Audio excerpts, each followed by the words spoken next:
Alhamdulillah kita bisa kumpul pada kesempatan kali ini dalam kondisi sehat. Mudah-mudahan kita semua selalu diberi kesehatan ya, terutama pada masa pandemi COVID.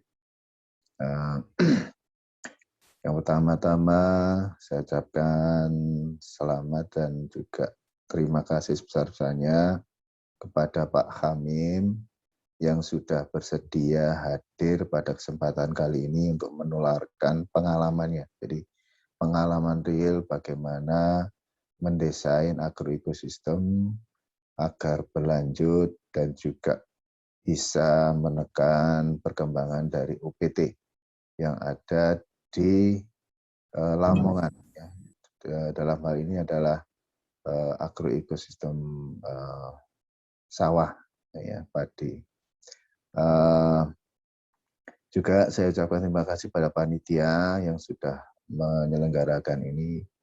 Mudah-mudahan kegiatan ini bisa berjalan lancar. Juga kepada mahasiswa. Jadi ini kegiatan ini adalah 3-in-1 ya. Salah satu aspek 3-in-1 adalah dari praktisi. Jadi beliau Pak Hamim ini sebenarnya sudah menerapkan ya manajemen agroekosistem itu sudah lama, dan pengalamannya ini mohon nanti bisa diserap dan bisa nanti menjadi ini ya, bisa meningkatkan kompetensi Anda dalam ini ya, menerapkan agroekosistem nantinya setelah Anda lulus mungkin ya. Juga kepada teman-teman kolega dosen yang bersedia atau bisa hadir pada kesempatan kali ini, saya ucapkan terima kasih sebesar-besarnya. Saya kira itu, mudah-mudahan kegiatan ini bisa berjalan lancar. Wassalamualaikum warahmatullahi wabarakatuh. Waalaikumsalam warahmatullahi wabarakatuh. Terima kasih Pak Lukman. Waalaikumsalam.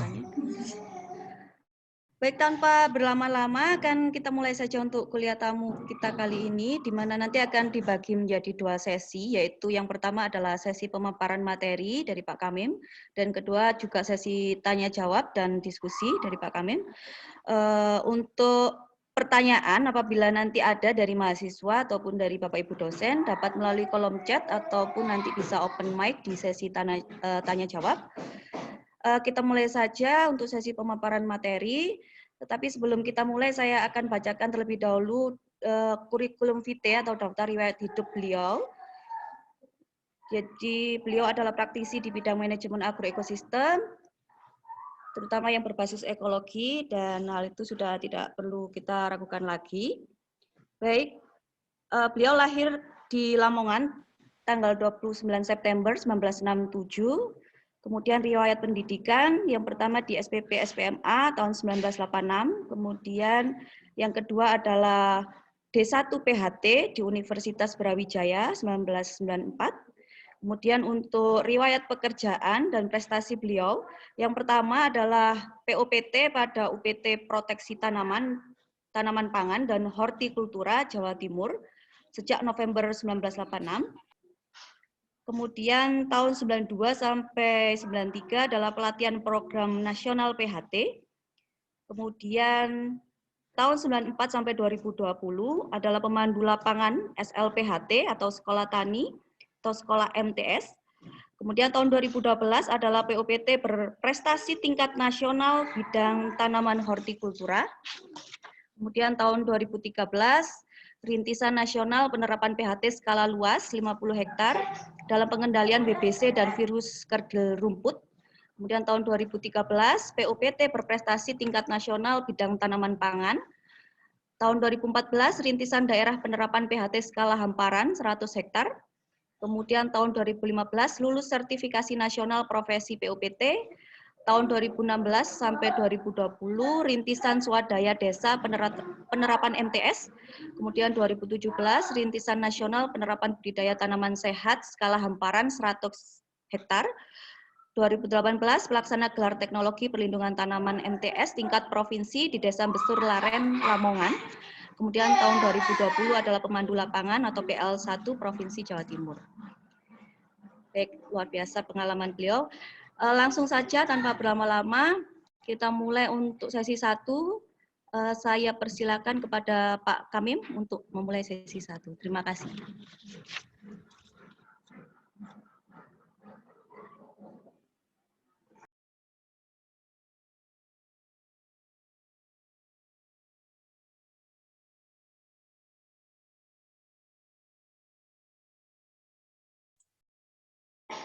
Suaranya nggak terdengar, Pak. Suaranya nggak terdengar.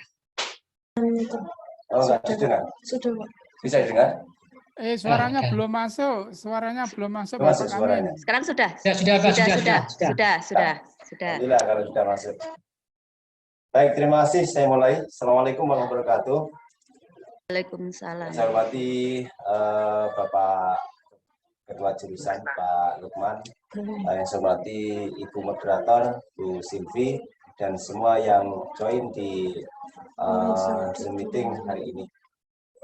Sebagaimana yang sudah disampaikan bahwa kami perlu menyampaikan pengalaman di lapangan tentang bagaimana mendesain agrokosistem berbasis ekologi. Langsung saja kepada pokok materi. Mungkin bisa ditayangkan beberapa bagian slide yang sudah saya buatkan. Baik, terima kasih. Bagaimana kita mendesain agrokosistem berbasis ekologi? Tentu ini merupakan bagian yang kita laksanakan sebagai satu upaya penerapan PHT di tingkat hamparan. Kalau istilah saya mengistilahkan bagaimana kita membumikan PHT.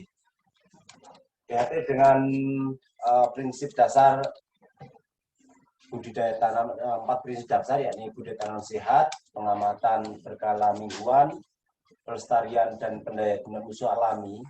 3 hal ini merupakan satu konsep yang belum menghasilkan apapun.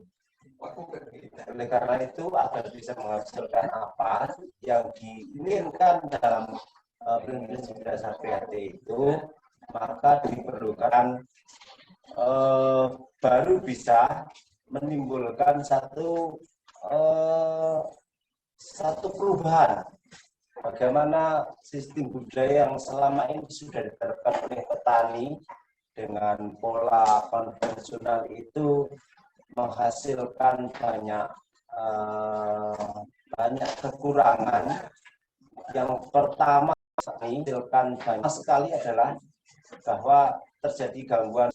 Yang kedua, dengan adanya perlakuan yang terus-menerus menggunakan pupuk kimia dan pestisida kimia ini, kemudian juga petani akhirnya mengalami terus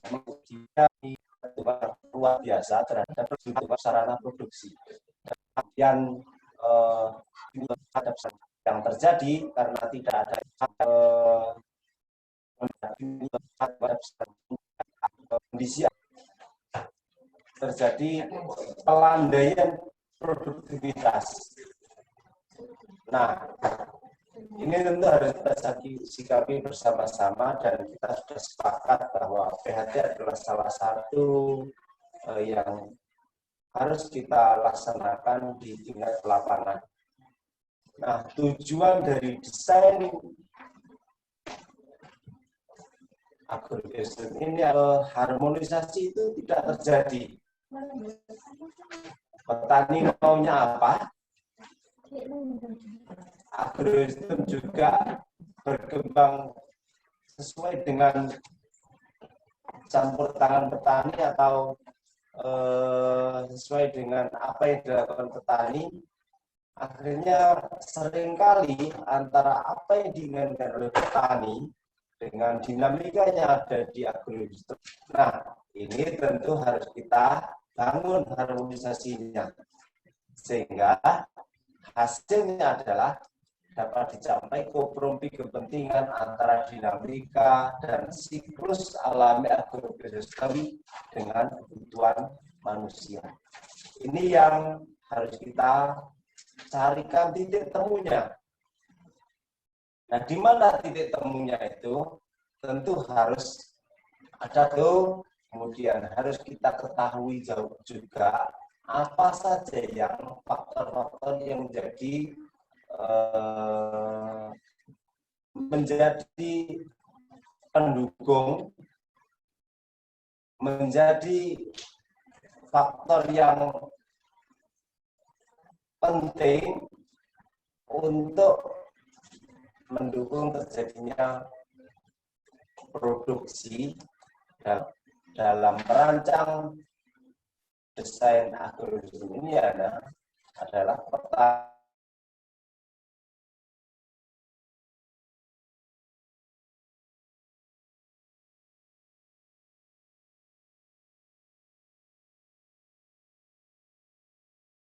Kesuburan adalah penggunaan pupuk kimia dari waktu ke waktu semakin meningkat. Kalau kita mungkin masih ingat, penggunaan pupuk kimia per hektar itu, saya kira hanya pada kisaran 50 kilo. Dan itu sudah menghasilkan padi yang sangat bagus pada waktu itu. Tapi saat ini, setelah 40 tahun, sejak diperkenalkan penggunaan pupuk kimia, dosis pupuk kimia, bahkan ada yang mencapai 1 ton per hektar, peningkatan yang luar biasa besar, dan itu pun belum tentu berhasil. Kemudian diikuti juga oleh berbagai kendala-kendala di lapangan, karena adanya penggunaan pestisida yang cukup tinggi. Nah, ini harus kita pahami bersama-sama bahwa kesuburan alami lahan ini berperan sangat penting dalam mendukung ikan. Ini juga penting kita kenali apa tanaman yang akan dibudidayakan. Harus kita sesuaikan dengan karakteristik masing-masing tanaman, bahkan karakteristik masing-masing varietas. Oleh karena itu, ini juga harus perlu juga dilakukan pengujian atau kajian terlebih dahulu bagaimana apa yang harus kita lakukan agar keanekaragaman hayatinya meningkat. Karena kita semua tahu bahwa terjadinya serangan hama dan penyakit itu adalah akibat dari serangkaian proses budidaya yang belum tepat. Karena proses budidaya yang dilakukan secara dalam tanda kutip serampangan, akhirnya itu mulainya tanam dengan tepat. Ini perlu disepakati bersama-sama dengan mempertimbangkan berbagai hal, mulai dari kebutuhan air, musim tanam yang tepat, sampai dinamika populasi OPD tertentu. Itu kalau sudah ada datanya, tentu salah satu hal yang menjadi pertimbangan dalam mendesain agrowisata. Kemudian yang lain adalah input yang diperlukan sebagai faktor penguat, faktor pendukung. Ini faktor pendukung yang kita bicarakan. Jadi bukan yang pokok sudah di atas. Bagaimana agar betul-betul sesuai dengan kebutuhan tanaman. Dan kapan mulainya ini menjadi penting untuk kita perhitungkan bersama-sama. Nah, itu harus diikuti dengan inventarisasi sumber daya lokal. Karena sumber daya lokal itu menjadi faktor yang sangat penting. Maka input dari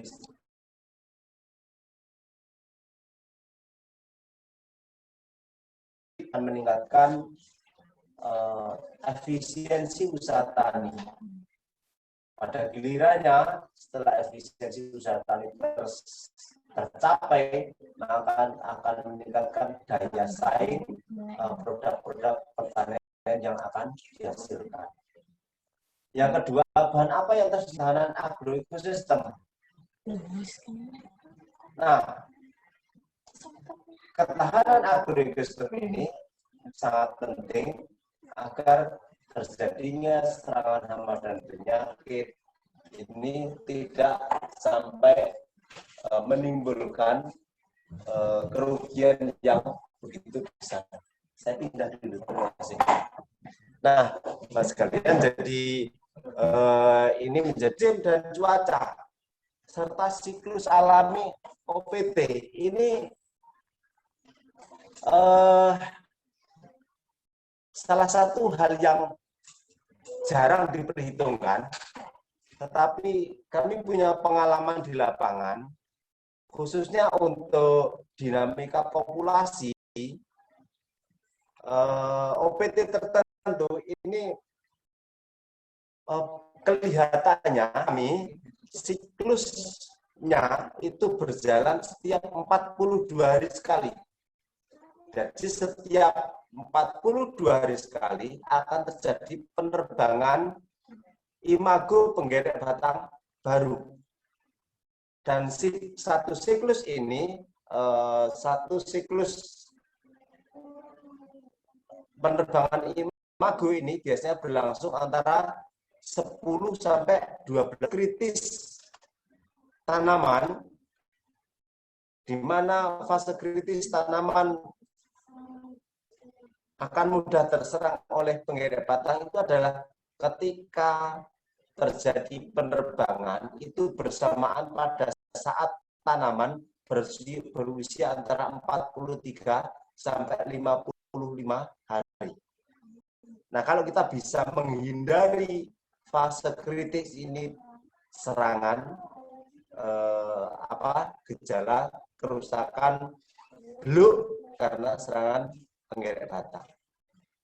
Ini beberapa hal yang terkait dengan rencana-rencana awal yang harus kita inventarisir. Untuk ini tentu pada kelompok-kelompok, pada wilayah-wilayah yang belum mempunyai data tentang kapan mendapatkan data kapan terjadinya penerbangan penggerek batang ini. Bagaimana juga tentang ketersediaan air, kemudian curah hujan tinggi, risiko banjir, risiko genangan yang berkepanjangan, karena di Lamongan ini khususnya hanya itu merencanakan agroekosistem berbasis ekologi. Berikutnya, ini ternyata kita sudah punya banyak hal, banyak data, banyak rencana. Tapi masalahnya, wah ini masalah ini. Ada banyak masalah ternyata di tingkat lapangan. Yang pertama, apakah petani mau mengerjakannya? Jadi ini yang pertama sekali yang menjadi kendala, bukan konsepnya, tetapi bagaimana petani ini mau mengerjakan apa? Tidak. Kira-kira kalau dikerjakan, ini menguntungkan apa enggak bagi petani? Karena pengalaman kami mendampingi petani, bukan teknologi terbaik yang dipilih oleh petani, tetapi kan cenderung memilih yang praktis-praktis saja, meskipun itu hasilnya tidak terlalu baik. Nah, apakah bisa dikerjakan petani sendiri-sendiri oleh masing-masing petani? Nah, ini juga menjadi pertanyaan. Karena di tingkat lapangan, tidak banyak kelompok tani yang solid. Tidak banyak petani. Ini tentu menjadi tantangan kita bersama. Bagaimana hal-hal yang bersifat konseptual itu bisa dikerjakan oleh petani. Yang kedua, seberapa luas lahan pertanian yang akan didesain. Ini juga penting. Pengalaman kami, sebetulnya desain ini bisa diterapkan meskipun pada peta-peta sudah bisa. Contohnya, ada beberapa petani yang sudah bisa cukup survive, cukup berkembang. Mungkin saya sebut nama salah satunya Pak Sucipto yang sudah merancang desain lahannya sejak tahun 2010, padahal pola tanamnya padi. Tetapi ini ternyata juga masih belum bisa diikuti oleh petani-petani lain di sekitarnya. Terakhir kemarin cerita pada saya, padinya itu padinya yang luas 0,3 hektar itu mendapatkan 3 minyak. Ternyata beliau main sendiri juga bisa. Ini. Tetapi tentu saja ini masih berisiko, terutama pada saat terjadi serangan ada risiko serangan penggerek batang. Karena kalau tidak direncanakan dengan baik, waktu tanam ini tidak bisa mengantisipasi datangnya. Secara faktual saat ini, petani sangat bergantung dengan input usaha tani dari luar. Hampir semuanya harus membeli. Tidak ada input usaha tani yang bisa diproduksi oleh petani. Itu hampir-hampir tidak ada. Bahkan benih yang mestinya bisa dibuat sendiri oleh petani, itu pun tidak bisa dikerjakan. Karena semangat di sawah itu ada musuh alami juga. Ini masalah. Jadi ternyata bahkan petani-petani muda pun yang sudah berpendidikan tinggi, berpendidikan SMA, berpendidikan S1 non pertanian, itu banyak yang belum tahu bahwa di sawah pendidikan itu ada musuh alami. Kami benar karena background pertanian yang memang tidak terbentuk sejak awal. Pilihan pekerjaannya tidak sama dengan latar belakang pendidikannya. Dan kadang-kadang pilihan bertani itu karena sudah tidak ada pilihan yang lain. Gagal mencari pekerjaan di kota, akhirnya kembali ke desa. Nah, di desa apa yang sudah dikerjakan? Kalau tidak ada yang petani-petani handal, tidak hanya di sektor formal, tapi menjadi petani, kalau punya garapan, saya kira padi itu butuh garapan 5 hektar untuk bisa betul-betul survive. Tapi dengan 2 hektar pun, kalau sudah bisa menerapkan pertanian yang menjadi masalah besar ini. Jadi petani itu dalam membiayai usaha taninya, itu tidak ada hitungan berapapun dikeluarkan, asalkan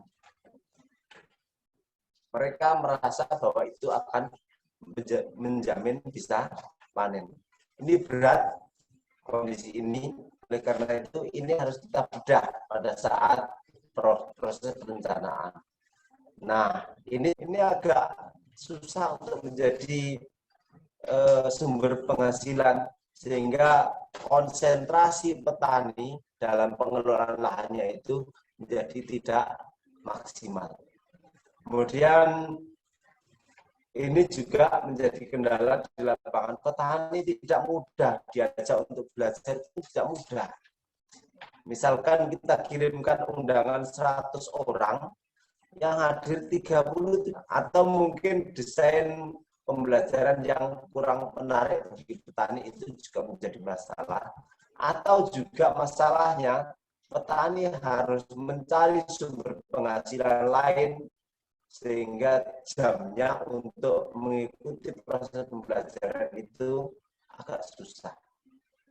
Kemudian memudarnya semangat kebersamaan di antara masyarakat petani, ini petani menjadi sangat lemah. Ini faktor-faktor yang terjadi di lapangan. Oleh karena itu, saya kira diperlukan upaya simultan yang berkelanjutan, yang komprehensif untuk mengedukasi SDM petani. Meskipun bahwa petani mereka cenderung mudah didikte karena latar belakang mereka, kemudian petani yang ada saat ini rata-rata sudah di atas 50 tahun, bahkan 60 tahun yang paling banyak.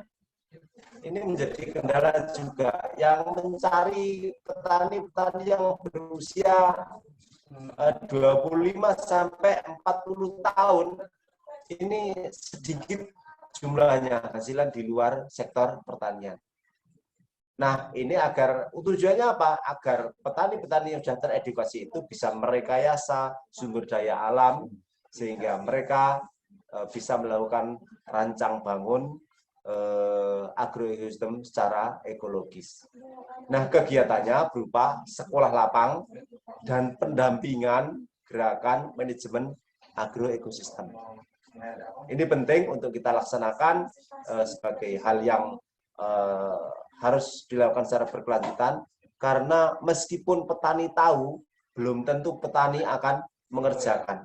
Meskipun sudah mengerjakan, belum tentu mereka, meskipun mereka sudah mulai mengerjakan, belum tentu mereka percaya diri. Nah, sehingga mudah diintervensi oleh pihak lain. Oleh karena itu, harus ada pendampingan gerakan manajemen agroekosistem. Nah, tahapan-tahapan di tingkat lapangan, ini ada beberapa yang harus kita kerjakan. Bahwa karena kita rancangannya adalah berbasis hamparan, maka ini akan melibatkan banyak sekali petani. Satu contoh, hamparan 50 hektar, itu petaninya bisa mencapai 150 sampai 200 orang. Hamparan 25 hektar, petaninya bisa mencapai 50 sampai 100 orang. Sehingga ini melibatkan banyak orang. Makanya saya mengatakan ini adalah gerakan masyarakat. Nah, karena ini menyangkut gerakan masyarakat, agar harmoninya bisa ditangkap oleh pihak yang punya kepentingan besar di tingkat desa, yakni pemerintah desa, maka pertama sekali kita harus berkoordinasi dengan pemerintah desa, dengan kelompok tani, dengan Gapoktan, dengan HIPA, dan pemangku kepentingan yang lain. Nah, ini sangat penting, terutama karena pemerintah desa ini faktanya adalah pemegang mandat yang paling kuat, dipilih langsung oleh rakyat kepala desanya, sehingga menjadi pemegang mandat yang paling kuat. Dalam kondisi saat ini, pemerintah desa itu adalah pihak yang paling dipercaya oleh masyarakat. Apalagi dengan adanya program dana desa, ini maka sumber pendanaannya cukup kuat. Nah, ini harus kita maksimalkan pemanfaatannya untuk mendukung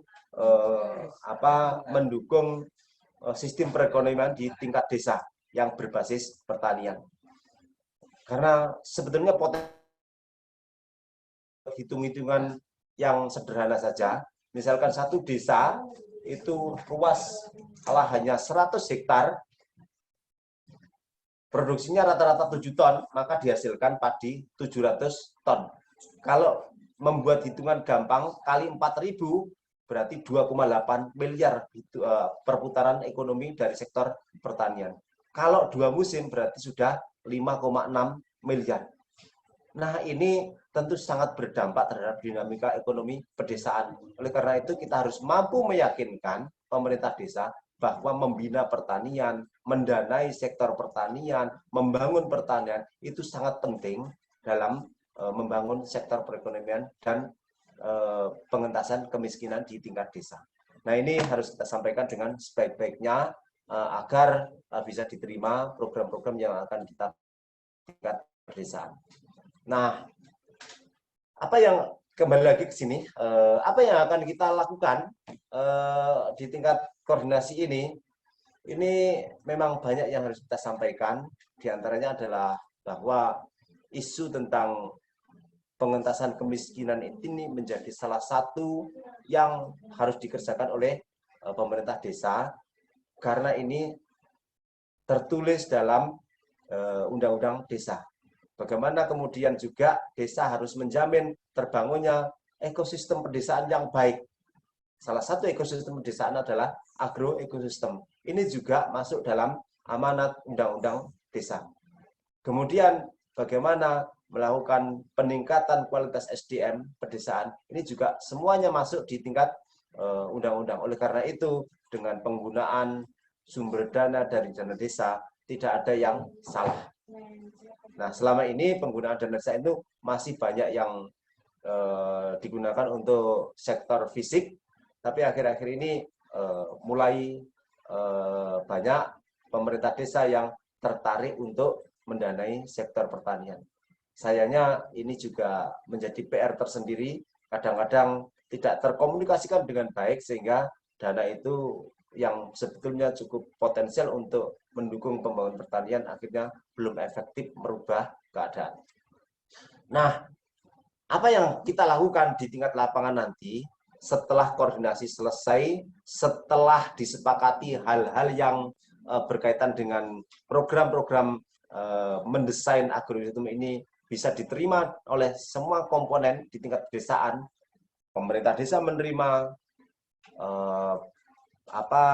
kelompok tani menerima, Gapoktan menerima, HIPA menerima, petani menerima, dan sebagainya.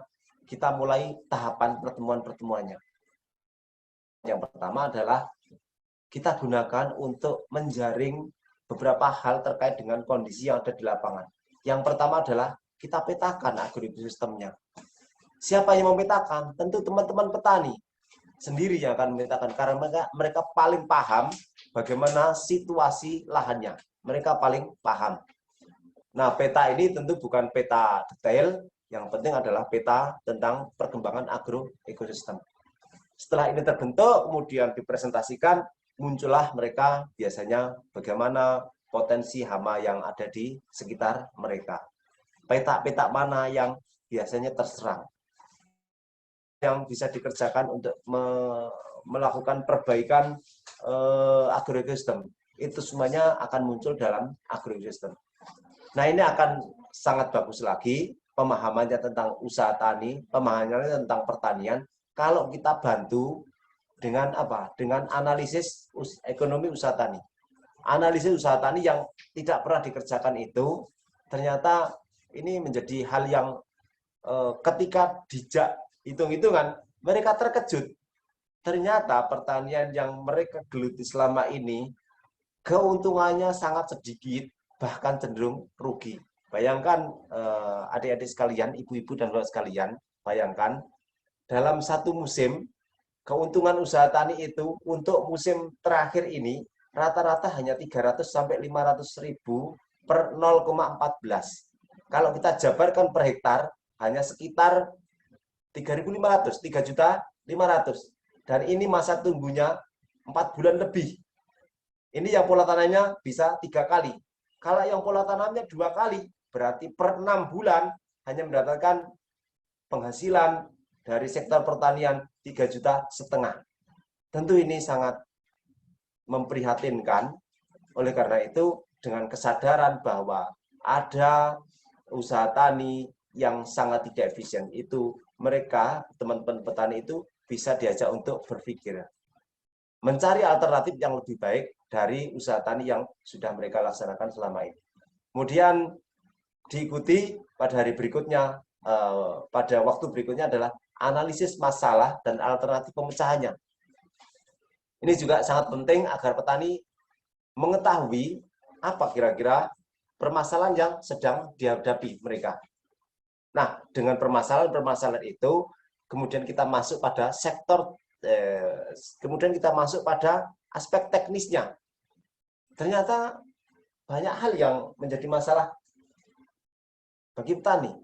Dimulai dari produktivitas yang rendah. Ternyata produktivitas yang rendah itu adalah akibat dari salah satunya adalah kesuburan alami lahan yang sangat rendah. Padahal mereka sudah menggunakan pupuk kimia yang dari tahun ke tahun, dari musim ke musim semakin meningkat, tapi produktivitasnya masih rendah. Apalagi ternyata efisiensi usaha taninya juga rendah, biayanya sangat tinggi, tapi hasilnya sedikit. Dengan modal sekitar lebih kurang 2.500.000 per 0,14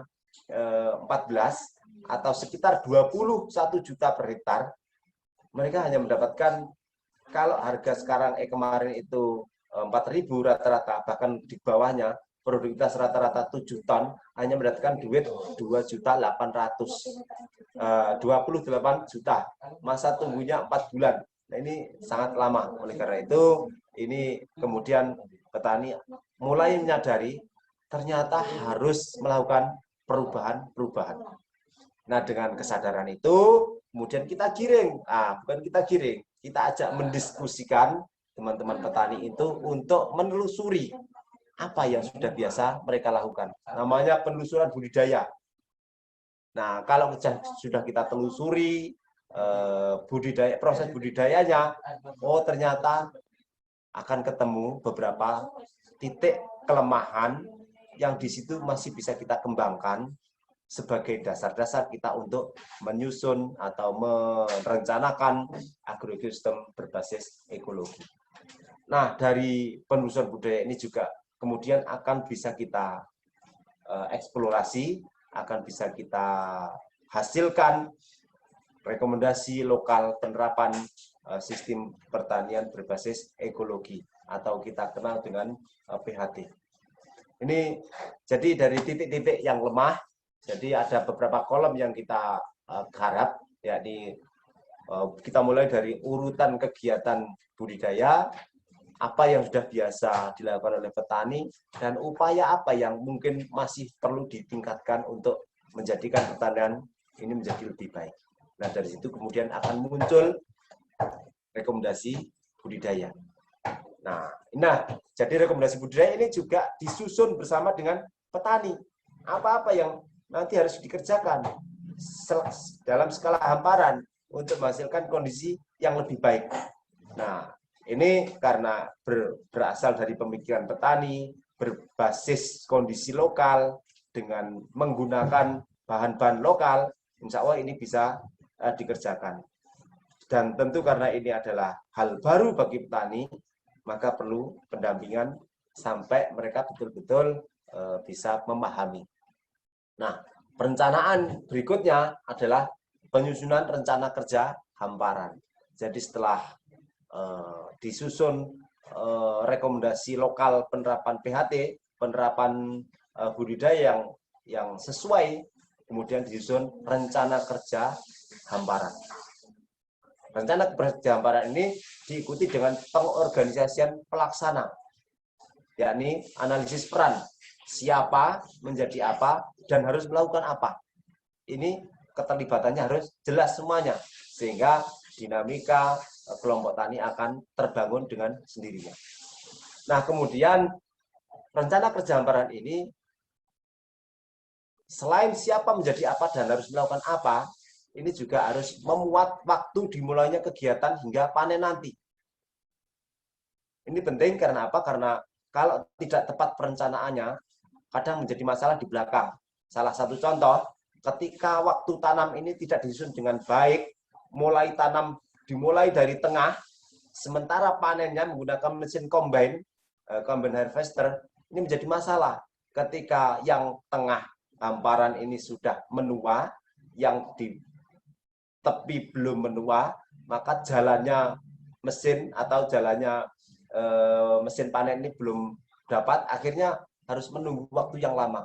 Oleh karena itu, ini harus disepakati bahwa waktu tanam salah satunya adalah memuat rencana panen.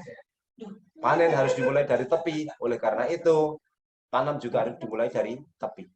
Ini. Sehingga harmonisasinya itu terjadi sejak mulai dari akan tanam sampai betul-betul sampai panen nanti. Kemudian apa saja sarana yang dibutuhkan? Ini menjadi sesuatu yang juga harus direncanakan dengan baik, karena kalau ini tidak direncanakan dengan baik, nanti pada saat diperlukan sarananya, ini belum tersedia, petani akan mencari alternatif yang lain. Dan ketika itu alternatif yang didapatkan tidak sesuai dengan rencana awal, ini akan banyak menimbulkan ketidaksinkronan dengan program yang sudah direncanakan. Kemudian juga dari blok dan petak mana yang akan ditanam tadi yang pertama itu. Kemudian besaran anggaran yang diperlukan. Anggaran diperlukan tidak harus dari pemerintah, bisa juga dari, dan ini tentu yang paling kita eksplorasi adalah dari petani sendiri. Petani harus menyediakan anggaran yang cukup untuk sarana budidayanya. Nah, ini beberapa hal. Nah, untuk awal, apa yang harus dilakukan? Karena ini menyangkut edukasi SDM, maka harus ada pertemuan-pertemuan petani yang berkelanjutan, yang kalau kita sebutnya di lapangan itu adalah sekolah lapangan.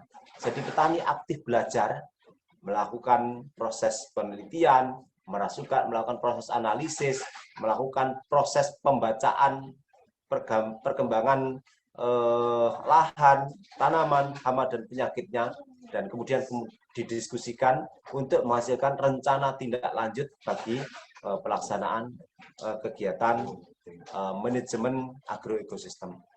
Kemudian selain itu, selain dilakukan pembelajaran, juga secara simultan dilakukan penyiapan sarana produksi, mulai dari benih, kompos, kemudian APH, kemudian dekomposer, dan lain sebagainya. Ini disiapkan di tingkat lapangan. Bagi pemula betul, memang ini membutuhkan pelatihan tersendiri, tapi bagi yang sudah bisa, yang sudah ada sarana dan prasarannya, ini bisa langsung dilaksanakan. Rencana kebutuhan ini tentu harus juga membuat beberapa hal, misalkan beberapa banyak kompos, agen pengendali hayati, dekomposer, PGPR, dan POC, serta pupuk kimia yang harus disiapkan oleh kelompok tani. Kemudian varietas apa yang akan ditanam, jumlahnya berapa yang benih yang dibutuhkan, ini semuanya harus masuk dalam rencana kebutuhan. Kapan harus mulai disiapkan setiap jenis kebutuhannya, ini juga harus terkalender dengan baik, termuat dalam kalender dengan baik. Kemudian ini harus, yang penting harus ada penanggung jawabnya pada masing-masing sub kegiatan. Harus ada penanggung jawabnya. Kalau tidak ada penanggung jawabnya, ini akan kacau itu nanti. Tidak akan bisa terlaksanakan dengan baik.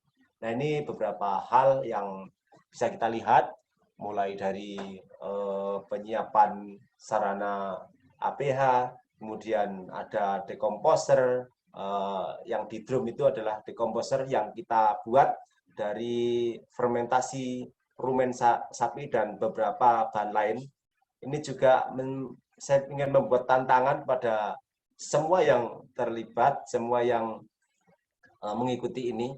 Ada apa di rumen sapi ini? Sehingga sedemikian dahsyat hasilnya terhadap petani. Sebagai informasi awal, ada beberapa teman petani yang sudah bisa berpisah dengan pupuk kimia, mengandalkan hasil fermentasi rumen sapi ini dengan PGPR dan POC yang dibuat sendiri oleh petani. Bahkan kemarin kami mendapatkan cerita dari teman petani jagung yang sangat menarik dengan penggunaan PGPR, kemudian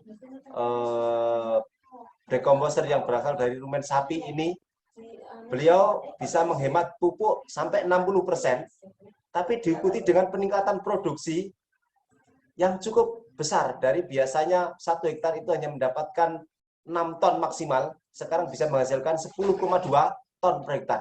Ini satu lompatan yang luar biasa. Di satu sisi penggunaan pupuk kimia bisa dihemat 60%, tapi di sisi lain produktivitasnya justru mengalami peningkatan yang cukup drastis. Dan ini yang sudah dikerjakan oleh Pak Cipto, sehingga bisa menjaga produktivitasnya pada angka 10 ton ke atas setiap musim padinya. Nah, bayangkan kalau ini bisa direplikasi di tempat-tempat lain, di banyak tempat, saya kira petani akan mendapatkan banyak manfaat. Kemudian pemerintah tentu juga akan mendapatkan manfaat yang sangat besar lagi karena ketahanan produktivitas di tingkat lapang itu cukup terjamin. Pak Cipta sudah mendapatkan produksi 10 ton per hektar itu dengan pola tanam padi-padi ini sudah dalam jangka waktu 5 tahun terakhir. Setelah beliau mendesain lahannya sejak tahun 2010 dengan tidak pernah membakar jeraminya, memasukkan sedikit kompos dan terus mengaplikasikan PGPR, kemudian POC, kemudian urin fermentasi rumen sapi ini. Ini sesuatu yang menarik, mudah-mudahan ini bisa diteliti lebih lanjut. Bahkan saat ini Pak Cipta sudah, dan saya sendiri juga sudah tanpa pupuk kimia, alhamdulillah dengan mengandalkan fermentasi rumen ini sudah cukup bagus perkembangan tanamannya. Nah, kemudian setelah persiapan lahan juga diikuti dengan gerakan atau upaya rekayasa keanekaragaman hayati dengan menambahkan tanaman refugia pada tempat-tempat yang memungkinkan. Untuk Lamongan, karena merupakan wilayah kronis endemis tikus juga, maka penanaman refugia tidak dilakukan sangat rapat, hanya mungkin 5 meter atau 3 meter hanya satu tanaman, karena kalau terlalu rapat ini nanti akan menjadi tempat yang sangat disukai oleh tikus. Nah, ini kemudian diikuti juga dengan, ini yang terpenting saya kira, rekayasa kesuburan alami lahan. Sangat penting dikerjakan ini, karena ini menjadi modal yang sangat penting, yang sangat pokok. Kalau kesuburan alami lahan sudah meningkat, maka penggunaan pupuk kimia pasti turun. Pak Cipta bercerita, dan saya sendiri juga termasuk yang pelaku, itu kebutuhan pupuk kimia itu per hektar hanya pada kisaran 150 sampai 200 kilo itu sudah bisa menghasilkan pada angka sekitar 10 ton per hektar. Nah, ini yang terpenting harus kita kerjakan, bahwa saat ini jerami sebagian besar itu tertinggal di lahan karena menggunakan mesin panen combine. Ini positifnya banyak sekali karena bahan organik yang paling murah, yang paling tersedia, yang paling mudah perawatannya adalah jerami. Kalau jerami ini bisa dikembalikan 100%, ini dalam jangka waktu tertentu, maka tabungan bahan organiknya semakin banyak. Tetapi harus ditangani dengan tepat. Apa penanganan yang tepat? Olah lahan sebaiknya dilakukan. Olah lahan pertama sebaiknya dilakukan sebelum dimulai pesemaian, agar jerami masuk ke dalam lapisan olah tanah. Dengan begitu akan terjadi proses dekomposisi bahan organik secara baik, matang, kemudian terjadi juga proses reduksi dan oksidasi tanah. Ini sebetulnya konsep orang-orang tua kita dahulu yang sempat hilang karena penggunaan mesin olah tanah traktor, di mana dengan olah tanah traktor itu kecepatan olah tanah menjadi sangat cepat. Akhirnya banyak petani yang mengambil jalan pintas, misalkan besok mau tanam, sekarang baru diolah. Padahal sisa jeraminya masih banyak. Akhirnya tidak terjadi proses dekomposisi bahan organik dengan baik. Maka akibatnya salah satunya adalah istilah di pedesaan itu asma semen itu. Tanaman mengalami gangguan pertumbuhan fisiologis karena proses dekomposisi bahan organik yang belum selesai. Selain itu, pengolahan lahan di awal ini juga akan memutus siklus hidup OPT. Jadi misalkan ada kepompong atau pupa penggerek batang yang masih ada di tunggul-tunggul ini, dengan pengolahan tanah di awal tentu akan berkurang potensi perkembangan untuk musim tanam berikutnya. Begitu juga dengan perang cokat dan lain-lain. Kemudian pemanfaatan jerami sebagai bahan organik lokal ini harus betul-betul kita maksimalkan. Selain itu masih harus perlu kita tambah dengan bahan penyubur alami yang lain. Yang saya sampaikan tadi adalah harus ada kompos, juga harus ada dekomposer atau fermentasi rumen sapi atau rumen kambing yang alhamdulillah hasilnya sangat bagus, sangat menggembirakan. Kalau saya bisa memberikan informasi pembuatannya, itu biaya pembuatan per drum 200 liter itu tidak sampai 200.000. Menghasilkan dekomposer atau larutan mol itu lebih kurang sekitar 170 liter. Sehingga biaya produksi per liter hanya pada kisaran 1.000 saja. Ini sangat murah dan mudah sekali dikerjakan oleh petani. Siapapun yang mau mengerjakan pasti bisa ini. Nah, ini dilakukan untuk aplikasi dekomposer ini dilakukan 2 kali bersamaan dengan PGPR, yakni pada saat olah tanah pertama, selesai olah tanah pertama, dan 5 hari sebelum tanam pada saat olah tanah kedua selesai, yakni setelah digaru. Jadi setelah digaru juga penggaruan ini diusahakan juga antara paling lambat 3 hari, tapi idealnya 5 hari sebelum tanam itu sudah digaru. Ini juga menggali pengetahuan bahwa petani yang dulu-dulu bahwa garapan tanah itu dalam istilah bahasa Jawa harus lerem. Kalau kita analogikan, setelah nasi itu masak, harus ditunggu sampai cukup dingin sehingga mudah dikonsumsi. Ini analogi yang saya kira sangat masuk akal, dan bahwa petani lama, petani-petani tua, petani-petani sepuh itu sudah paham itu, cuman karena pengetahuan itu tergerus oleh budaya mekanisasi baru itu akhirnya hilang dan akhirnya juga menimbulkan banyak masalah. Nah, kemudian untuk tahap persemaian mulai kita input saat saat terendam benih, kita input dengan PGPR dengan konsentrasi 10 promil. Kemudian kita rendam selama 24 jam. Kemudian kita peram lagi dengan lama sekitar 36 jam. Sambil kita menyiapkan media semainya. Nah, media semai ini juga masih perlu kita tambahkan kompos untuk persemaian 10 kilo atau 5 kilo. Biasanya perlu ditambahkan kompos 25 kilo, diikuti dengan penyemprotan dekomposer dan PGPR pada media semai.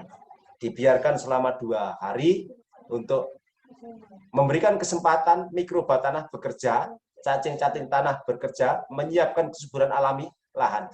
Sehingga begitu ditebarkan benihnya, itu bisa dengan cepat tanaman beradaptasi dan berkembang lebih baik. Kemudian juga persemaian ini kita buat bisa dengan dapo atau bisa dengan di lahan, tapi kita usahakan bagaimana agar ketika ada risiko peletakan telur penggerek batang, ini masih bisa dijangkau pengambilan kelompok telurnya. Kemudian tanam, saya kira ini juga setelah persiapan lahan begitu matang, ini tanam bisa dipilih dengan jarak tanam tertentu, bisa dengan jarak tanam 25 kali 25 kalau di Lamongan, atau 27 kali 27, atau jajar legowo. Sesuai aja dengan kondisi kebiasaan tukang tanam. Karena tukang tanam ini menjadi faktor juga. Banyak di Lamongan ini tenaga tanamnya harus didatangkan dari Jawa Tengah, dari Lamongan, dari Purwodadi, dari Bojonegoro, dari Purwodadi, bahkan sampai dari Cepu dan sebagainya itu. Maka ini tidak bisa kita paksa untuk menggunakan jarak tanam tertentu. Nah, untuk persemaian juga sebelum itu di waktu persemaian juga kita perkaya tanaman itu dengan input mikroba sebanyak-banyaknya dengan penggunaan PGPR, dekomposer, dan POC pada saat tanaman berusia 10 dan 15 hari setelah sebar. Ini rekayasa yang sedang kita kerjakan agar apa? Agar menghasilkan tanaman yang sehat, bibit yang kuat, yang ketika ditanam itu dengan cepat akan tumbuh. Dan pengalaman kami di lapangan, 2 hari setelah tanam, itu biasanya perakaran baru sudah muncul cukup panjang, antara 4 sampai 5 cm biasanya setelah 2 hari pindah tanam. Ini kalau perlakuannya tepat. Perlakuan lahannya juga tepat. Nah, ini sangat menarik saya kira, sehingga ke depan mudah-mudahan ini bisa direplikasi di banyak tempat. Kami juga masih kesulitan sebetulnya di lapangan untuk melibatkan banyak petani karena terkendala oleh banyak hal. Mudah-mudahan kami bisa melaksanakan dan mengembangkannya. Nah, setelah rekayasa refugia yang tahap pertama, ini biasanya karena padatnya pekerjaan petani pada saat persiapan tanam, biasanya penanaman refugia ini tidak sempurna pada semua bidang, pada semua kawasan. Kemudian ini setelah tanam, dilakukan lagi penanaman refugia, menyusuli refugia yang sudah ada sisa musim tanam sebelumnya. Disesuaikan saja tanaman refugianya, bisa menggunakan tanaman bunga kenikir, bunga kertas. Syaratnya yang terpenting adalah menghasilkan bunga dalam waktu yang relatif cepat.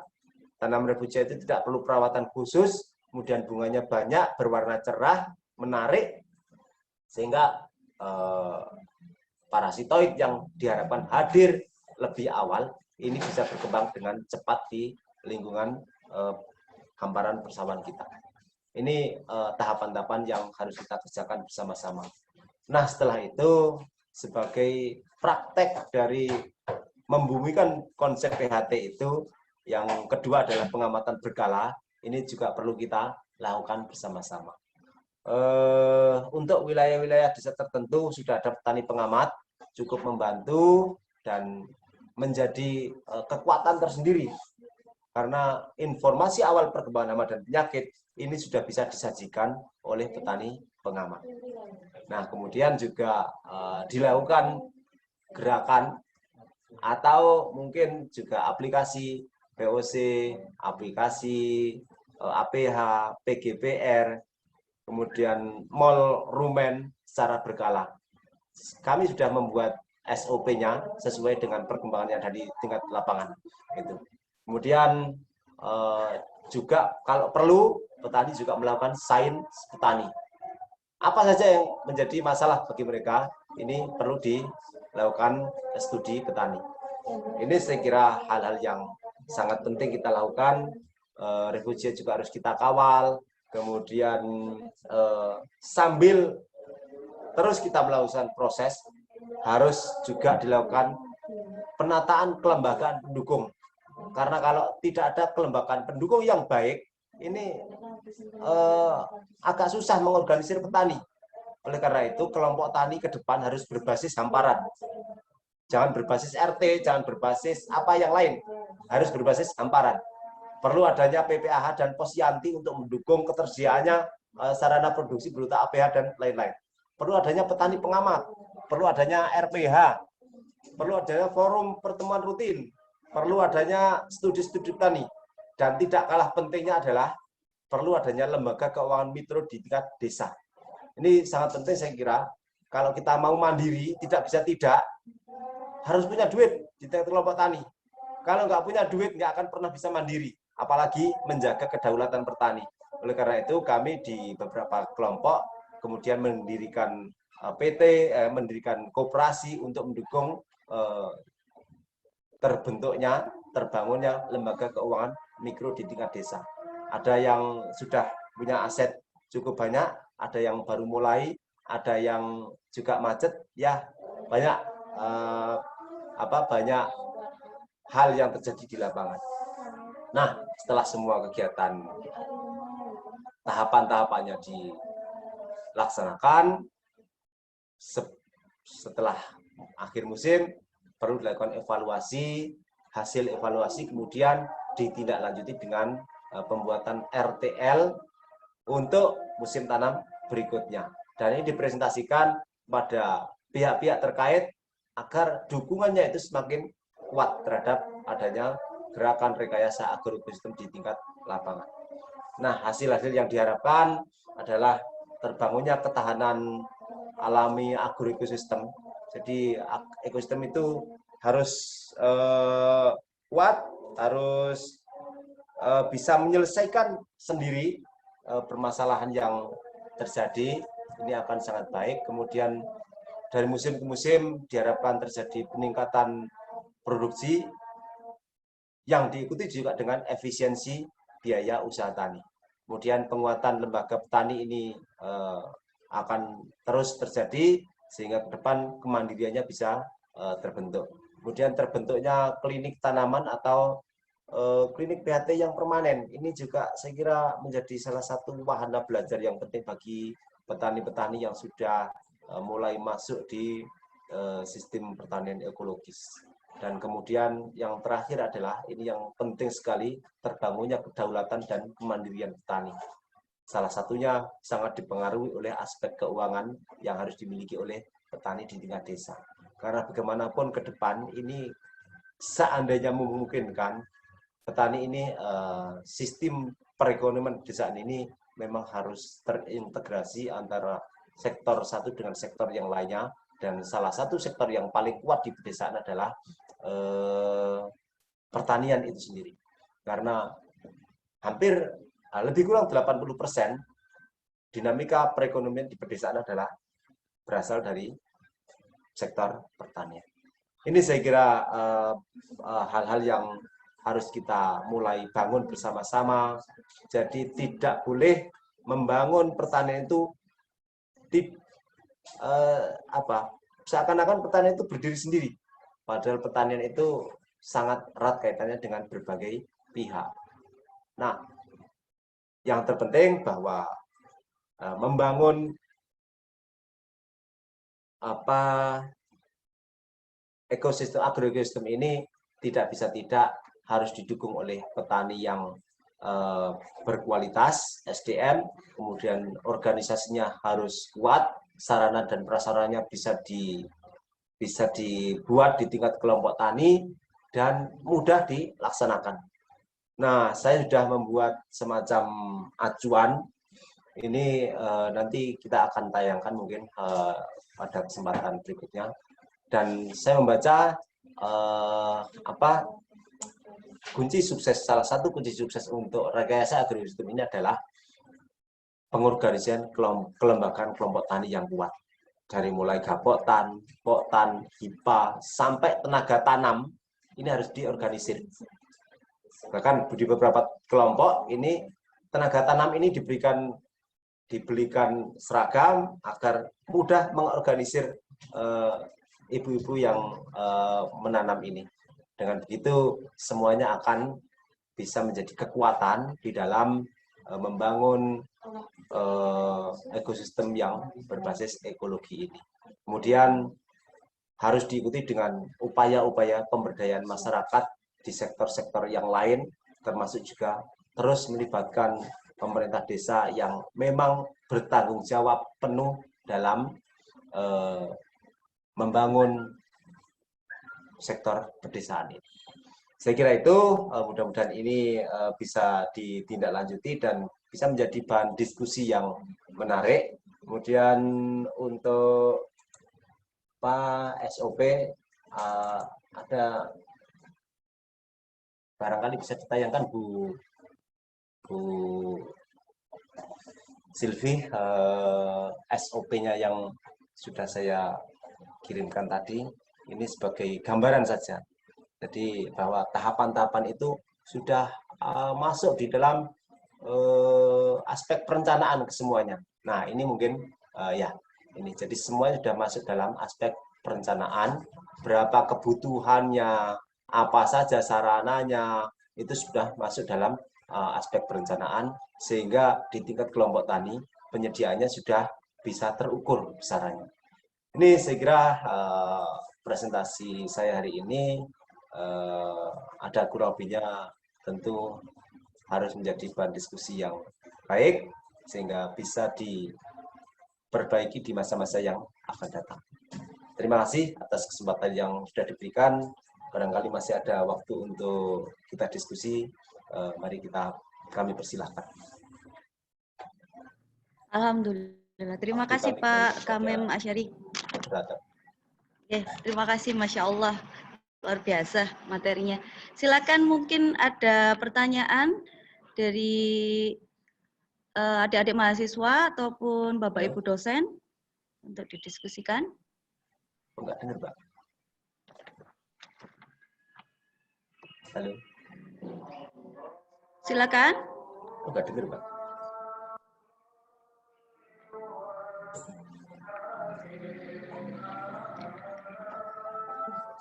Alhamdulillah, silakan kalau ada yang didiskusikan, ada pertanyaan, silakan.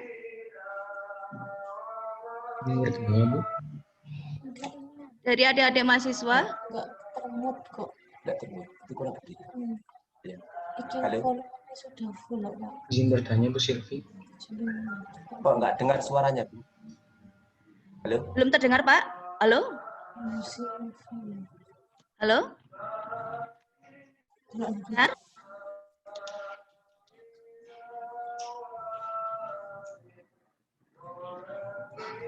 Suara saya terdengar? Terdengar. Silakan kalau ada pertanyaan.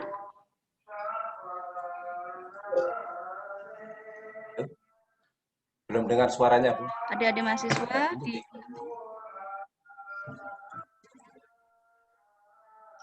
ini ada yang Akoridian ini, silakan kalau ada pertanyaan ya.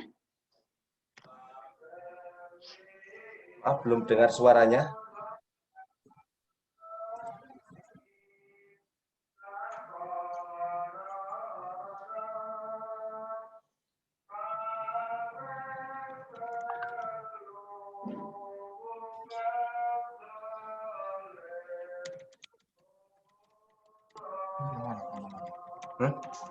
Siapa namanya? Bu Silvi. Iya. Silakan Pater, langsung saja. Iya, sudah ada suaranya, tapi saya nggak dengar. Ibu, apakah suara saya sudah terdengar? Pak Kamim?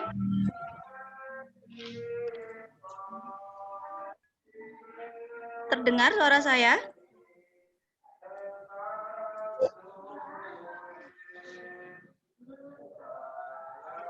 Halo? Mohon maaf Pak Kamim.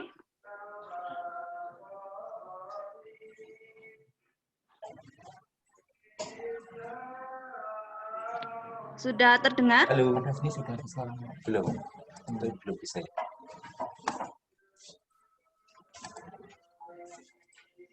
Mustafa ngomong.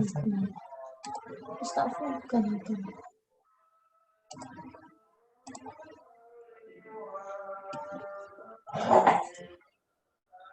Belum bisa dengar suaranya. Itu suara timut ya, Pak? Belum terdengar suara saya, Pak?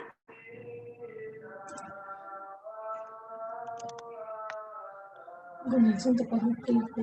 Tapi itu tak pada nih. Harusnya tetap bisa kok. Speakernya bisa.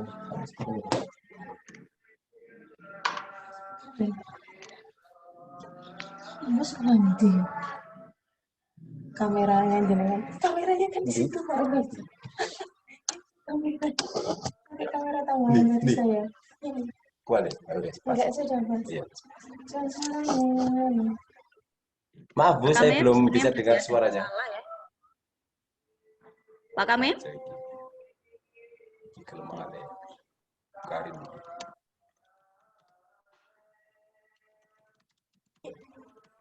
Ibu itu enggak dimuti. Enggak ini. Panggilan. Ini dimut nih Bu, tapi tidak pernah Bu. Nggih. Ini kan enggak Pak. Iya, Enggak kan dimuti. enggak Bu. Sudah mandi. Ini udah Bu. Oh, tadi bisa kok.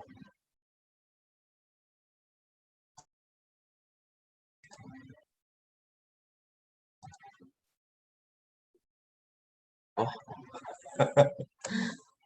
Iya.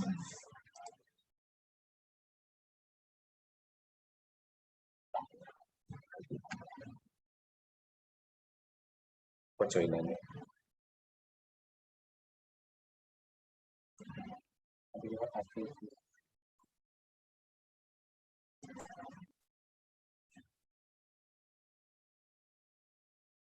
Nah, kilo besar, paling besar di sana.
Saya belum pernah pakai itu, biasanya kalau di sini pakai ini saya.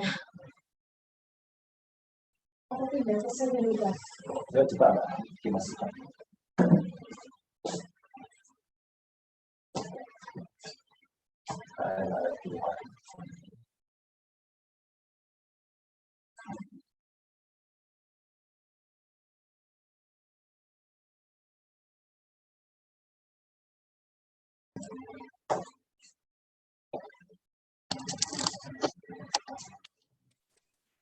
Masih tidak terdengar, Pak?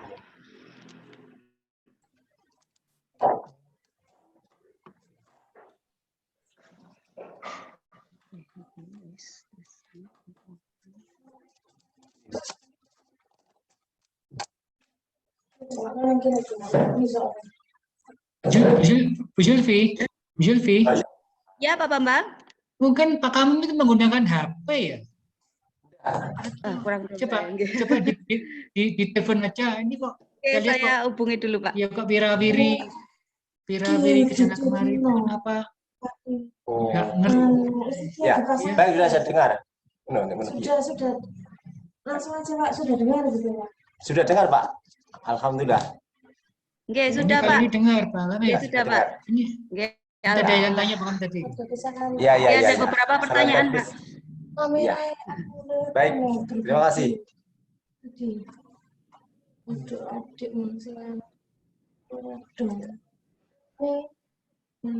Baik, saya bacakan dulu untuk pertanyaan di chat, Pak, nggih. Ya, siap, Bu. Pak Kamil. Ya. Oke. Ini dari yang paling awal dulu, yang pertama, nggih. Bagaimana mensukseskan ekosistem berbasis ekologi dengan petani yang masih belum tergabung ke dalam kelembagaan yang kuat, Pak? Ini pertanyaan dari Hatta. Ya. Bisa langsung saya jawab? Oke, silakan. Ya, terima kasih. Jadi ini pertanyaan menarik dan kasusnya memang terjadi di lapangan. Bagaimana membawa petani-petani yang belum tergabung dalam kelompok tani secara baik, artinya anggota tetapi belum sangat aktif. Nah, ini kemudian di tingkat lapangan kita membuat tim yang namanya ketua blok. Jadi pada setiap misalkan 50 hektar kita bagi menjadi beberapa blok, kemudian ketua blok beserta beberapa teman-teman blok ini menjadi mentor bagi petani-petani lain yang ada di hamparan blok itu. Jadi ini cara kami untuk mengantisipasi kekurangan. Tentu ini juga tidak 100% bisa menghasilkan sesuai dengan keinginan, tapi pengalaman kami di lapangan, meskipun ada petani-petani yang belum sepenuhnya mengikuti kegiatan, itu akan sangat terpengaruh. Saya membaca di kondisi di lapangan itu bahwa peta-peta yang sudah menerapkan rekayasa agrosistem dengan baik, ini sangat mempengaruhi peta-peta di sebelahnya. Peta-peta yang belum melaksanakan rekayasa agrosistem dengan baik, bahkan masih menggunakan pestisida pun ini tidak bisa kita pungkiri, masih ada, tapi peta-peta itu ternyata malah terpengaruhi oleh peta-peta yang menerapkan ekosistem dengan baik. Ini pengalaman di lapangan. Jadi misalkan musuh alami yang padat pada petak-petak yang sudah dilakukan rekayasa, ini akan segera mengisi petak-petak yang sebelumnya terganggu populasi musuh alaminya oleh penggunaan pestisida kimia. Ini pengalaman kami begitu, sehingga pada saat panen secara hamparan ini relatif berhasil semuanya. Kami juga punya pengalaman yang sangat menarik bahwa dalam satu hamparan 50 hektar itu dengan perencanaan yang baik dibandingkan dengan hamparan di sebelahnya yang tidak terencana dengan baik. Ini yang terencana dengan baik ini, serangan kerdil rumput itu hanya sekitar 5%, sementara hamparan di sebelahnya yang hanya dibatasi oleh jalan desa dan sungai kecil itu puso 100%. Nah, ini tentu menjadi hal yang sangat menarik bagi kita semua. Ternyata dengan perencanaan yang baik bisa mengantisipasi serangan OPT sejak dini. Itu Pak, Mas, terima kasih pertanyaannya. Baik, terima kasih Pak. Ini ada yang tanya raise hand, silakan Ahmad Alif ya. Bisa langsung ditanyakan, open mic. Ahmad Alif. Baik, terima kasih atas kesempatannya. Perkenalkan, nama saya Ahmad Alif Ramadi dari kelas E. Izin bertanya terkait dengan perencanaan manajemen agroekosistem. Nah, yang disampaikan pada pagi hari ini kan terkait dengan analisa usaha padi padi. Nah, izin bertanya Pak. Terus tadi kan disampaikan juga kita harus merubah yang awalnya petak-petak kecil menjadi kehamparan. Nah, izin bertanya, kalau misalnya di daerah saya itu kan ada blok lokasi gitu, budidaya pohon mangga gitu Pak. Nah, pohon mangga ini masih blok-blok kecil. Nah, bagaimana caranya kita untuk bisa merekayasa manajemen agroekosistem yang seperti itu? Kan kalau kita merubah beda antara padi yang notabene waktu yang dibutuhkan itu cepat, sedangkan kalau hortikultura seperti pohon mangga itu butuh waktu yang cukup lama. Hal apa yang harus dilakukan untuk bisa mewujudkan manajemen agroekosistemnya? Terima kasih.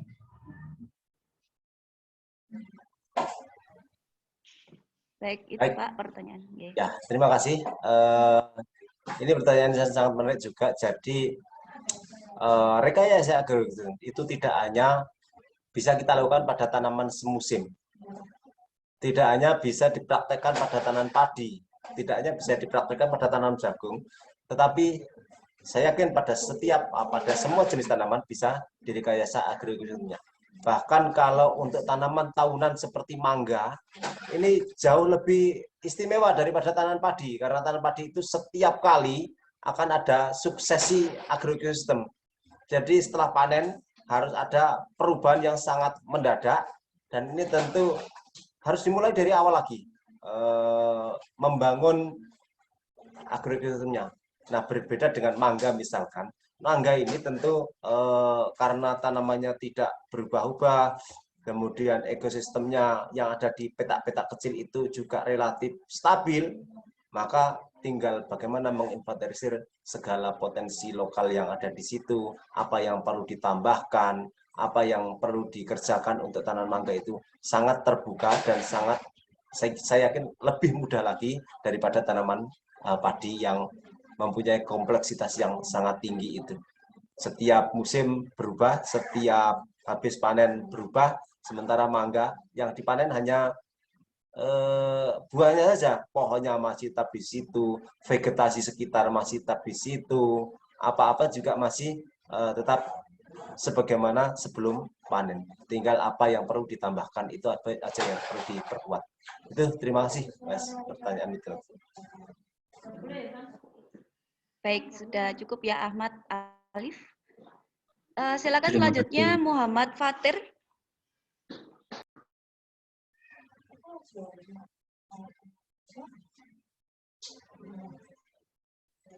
Baik Bu, terima kasih atas kesempatannya. Perkenalkan nama saya Muhammad Fatir. Saya izin bertanya Pak, tadi beberapa hal yang saya catat dari pemberian terutama PGPR dan dekomposer.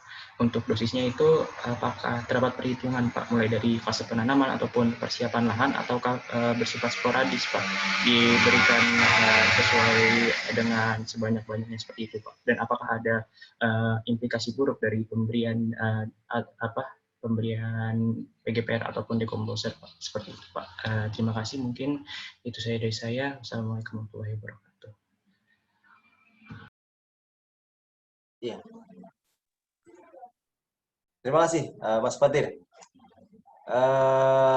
Untuk aplikasi PGPR maupun dekomposer ini tetap ada ukuran-ukuran tertentu, dan kami membuat PGPR berasal dari isolat yang sudah terstandarisasi.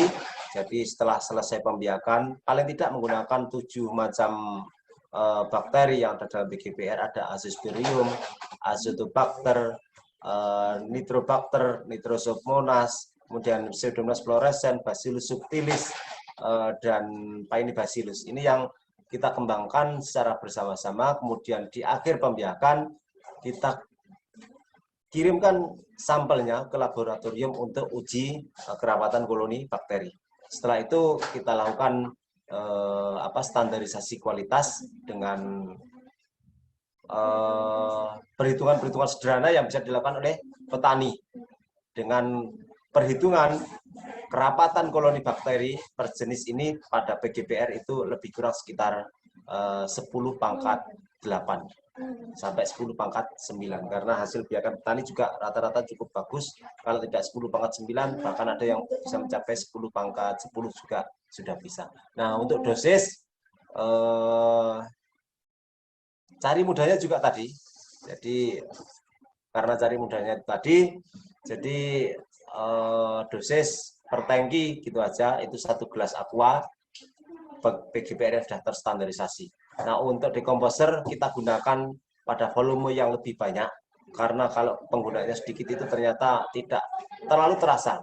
Nah, dosis per tangki itu biasanya kita gunakan konsentrasi 2,5 liter per tangki. Hasilnya sangat mengesankan, tanaman cepat sekali tumbuh. Kemudian kalau masih menggunakan pupuk kimia, penggunaan pupuk kimianya juga turun secara drastis, baik pada tanaman jagung, kemudian pada tanaman padi, bahkan untuk tanaman kacang-kacangan ini sama sekali tidak membutuhkan pupuk kimia lagi. Itu pengalaman kami di lapangan. Terima kasih Mas Fatir. Baik, cukup ya Fatir. Baik, selanjutnya ada pertanyaan dari chat, dari Jessica Ekarina BR Ginting.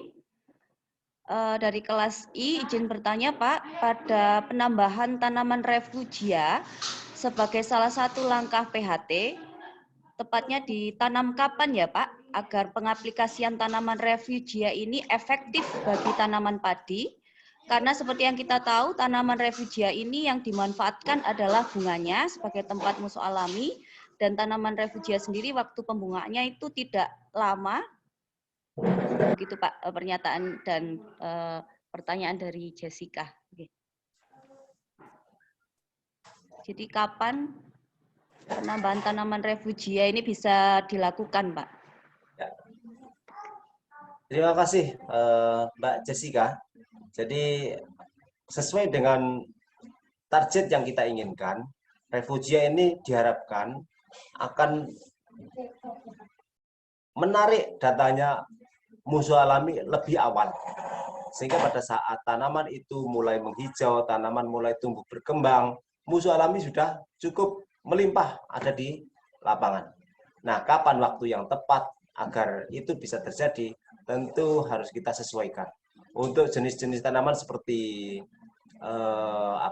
bunga genikir, bunga kertas ini, kita pilih bibit yang agak tua, yang sudah dekat dengan pembungaan. Nah, kapan ditanamnya? Ini biasanya kita mulai penanaman itu, pesemaiannya itu sebelum ada pesemaian padi. Jadi sebelum pesemaian padi, kita sudah membuat pesemaian bunga refugia. Kalau dalam SOP ini, rekomendasi ini 50 hari sebelum tanam itu kita sudah mulai melakukan pesemaian tanam refugia ini. Kemudian saat mulai pesemaian sudah dipindah tanam di wilayah pematang-pematang yang memungkinkan untuk ditanam refugia. Sehingga harapannya pada saat tanaman mulai menghijau berumur sekitar 15-20 hari sudah muncul bunga pertamanya. Nah, selain itu kita juga masih mengandalkan bunga refugia yang masih hidup sisa musim tanam sebelumnya. Ini biasanya masih cukup banyak. Wilayah-wilayah sudah ditanami refugia ini masih banyak tanaman refugia yang bisa bertahan hingga musim tanam berikutnya.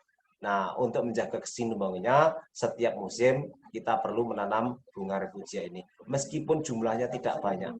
Dan tidak hanya tanam refugia yang kita harapkan. Termasuk bunga-bunga kecil liar yang tumbuh secara alami di pematang-pematang itu juga kita pertahankan keadaannya. Sehingga ini menjadi kekuatan yang sangat penting bagi petani, bagi alam, bagi perkembangan ekosistem di mana musuh alami sudah hadir, bahkan sudah tinggal di situ di daerah pertanaman secara permanen karena adanya tanaman refugia. Kami juga sudah melakukan penelitian itu pada fase bero, pada wilayah yang ada refugianya ini memang kelimpahan parasitoid cukup tinggi.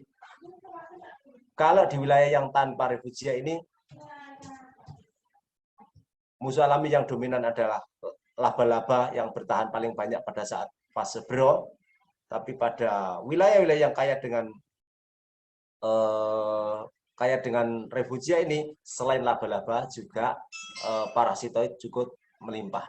Ini mungkin yang strategi yang perlu kita laksanakan. Pada daerah awal mungkin karena kita baru membangun, ya kita ikuti saja. Tapi pada wilayah-wilayah yang sudah terbangun ini akan selalu ada tersedia refugia yang bertahan hidup hingga musim tanam berikutnya. Begitu, terima kasih Mbak Jessica atas pertanyaannya. Baik, terima kasih Pak. Mungkin Bapak berkenan menambah ada pertanyaan lagi mungkin Pak untuk menjawab pertanyaan yang lain. Silakan, mungkin ada lagi secukupnya, pertanyaan. saya siapkan waktunya. Silakan kalau ada pertanyaan lagi. Izin bertanya. Sebenarnya waktunya ya, silakan. Perkenalkan, nama saya Wahyu Sugiarto, izin bertanya. Nah, tadi kan untuk apa? Untuk salah satu menciptakan agroekosistem yang berbasis ekologi adalah salah satunya yaitu menambahkan bahan organik atau pengembalian bahan organik pada lahan, terutamanya pada pengembalian jerami pada lahan. Nah, biasanya kan kalau di daerah saya kan itu petaninya itu cenderung petani buram atau petani yang memiliki lahan sempit dan modalnya itu sedikit.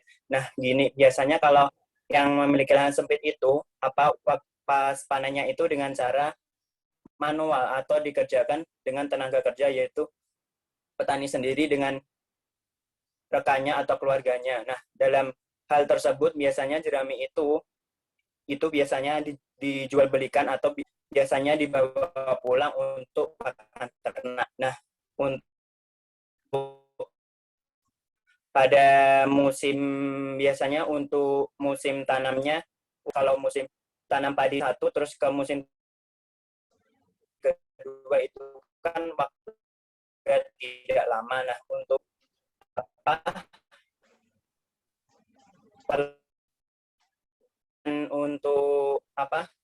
kalau ditinggalin tanam satu dan musim tanam dua itu waktu tingkat. Nah, biasanya kalau tidak menggunakan panennya tidak menggunakan mesin itu kan dia padinya jeraminya kan bisa berbentuk utuh. Nah, itu biasanya petaninya membakar. Nah, bagaimana cara mengatasi masalah tersebut agar petani tersebut tetap mengembalikan bahan organik tersebut seperti jerami itu kepada lahan? Bagaimana cara mengatasinya, Pak? Terima kasih. Terima kasih Mas Wahyu. Ya, saya kira realistis bahwa pada wilayah tertentu masih banyak yang belum menggunakan mesin pemanen. Masalahnya bukan di mesin sebetulnya, tapi di kesadaran petaninya. Jadi seperti Pak Cipto, ini sejak tahun 2010 sudah menggunakan jerami. Waktu itu panen juga masih manual, masih menggunakan sabit, masih menggunakan perontok biasa, dan karena ada kesadaran pentingnya mengembalikan jerami, maka tetap dikembalikan dengan sebaik-baiknya. Tidak bisa secara langsung, misalkan musim ini, maka ditumpuk di petakan tertentu di wilayah petakan itu agar bisa digunakan di musim berikutnya. Karena kalau sudah selama satu musim biasanya jerami sudah cukup terfermentasi, sudah terdekomposisi dengan baik sehingga mudah ditebarkan. Nah, untuk kondisi-kondisi itu memang yang terpenting adalah bagaimana upaya penyadaran itu bisa dilaksanakan. Selain upaya penyadaran juga daya dukung sarana. Ini saya kira juga penting bagi wilayah-wilayah yang jeraminya dibawa pulang, tentu hasil metabolis sapinya berupa feses ini juga harus diolah, bisa menjadi kompos, paling tidak menjadi pupuk kandang, kemudian nanti bisa difermentasi, dibawa ke lahan sebagai kompensasi dari jerami yang diangkut keluar itu tadi. Secara alami, siklus tanaman itu kan memang begitu. Ada yang pasti keluar dari lahan, yakni berupa kalau padi ya gabahnya dibawa keluar. Nah, jangan sampai semuanya dibawa keluar. Nah, pengalaman ini mengajarkan dulu sebelum upaya pengambilan jerami ini dilaksanakan di beberapa desa yang kami ikuti prosesnya itu, ada salah satu desa namanya Desa Brangsi itu, Desa Brangsi Kecamatan Laren. Itu juga begitu, Mas, dulu. Masih panen manual, jeraminya dibakar dari musim ke musim. Waktu kita uji laboratorium tanahnya, kandungan bahan organiknya tinggal 0,89%. Daya dukung terhadap produksi tinggal antara 4-5 ton per hektar. Kemampuan menyimpan airnya hanya sehari sampai 2 hari setiap kali dipompa. Nah, setelah kita lakukan adaptasi dan edukasi, alhamdulillah berhasil dalam waktu 3 tahun bahan organiknya sudah meningkat, kemampuan tanah menyimpan air juga meningkat dari 1 hari menjadi 3 hari sampai 5 hari. Kemudian produktivitasnya meningkat dari hanya 3-4 ton itu menjadi 7 ton sampai 8 ton per hektar. Ini hanya dalam waktu 3 jerami, dan itu dimulai dari proses penyadaran bahwa memang jerami itu haknya tanah, bukan haknya api. Itu, Mas. Terima kasih. Baik, Pak. Terima kasih. Baik, karena waktunya sudah habis ya, saya rasa Sama-sama. cukup untuk... Baik, terima kasih. Semoga kita masih punya kesempatan lain waktu untuk kembali berdiskusi dengan Pak Kamim. Lanjut. Alhamdulillah, materi yang luar biasa, sangat bermanfaat dari Pak Kamim. Semoga seluruh saya ambil dari kesimpulan Pak Kamim ya, bahwa kunci sukses rekayasa agroekosistem berbasis ekologi adalah pengorganisasian kelembagaan petani yang kuat dan didukung oleh pemerintahan desa dalam berbagai aspek pemberdayaan masyarakat desa. Baik, saya ucapkan terima kasih yang tidak terhingga kepada Pak Kamim atas ilmu telah diberikan. Berakhir juga kuliah tamu kita kali ini. Insya Allah apabila Pak Kamim masih bersedia, tidak kapok nggih Pak. Akan ada kuliah tamu selanjutnya mungkin dengan Pak Kamim. Saya ucapkan terima kasih. Kemudian semoga mendapatkan pahala dan berkah yang setimpal dengan kebaikan beliau hari ini. Saya mewakili seluruh panitia, maaf apabila jangan lupa untuk seluruh peserta mahasiswa dan adik mahasiswa untuk melakukan presensi ya, jadi ada di kolom chat. Saya akhiri kuliah tamu hari ini. Wabillahi taufik wal hidayah. Wassalamualaikum warahmatullahi wabarakatuh. Waalaikumsalam. Warahmatullahi wabarakatuh. Waalaikumsalam. Waalaikumsalam warahmatullahi wabarakatuh. Waalaikumsalam.